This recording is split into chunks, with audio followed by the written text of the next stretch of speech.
The batteries can now be installed into the battery cassette of the OMP40-2 probe. This is the same process on all Renishaw 40mm diameter probes.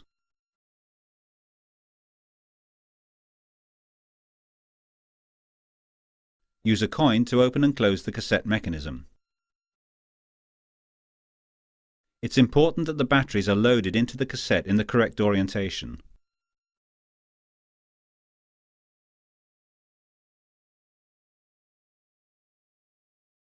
Molded polarity indicators and a battery cassette polarity label located on the top surface of the battery cassette are provided to ensure that the batteries are loaded correctly.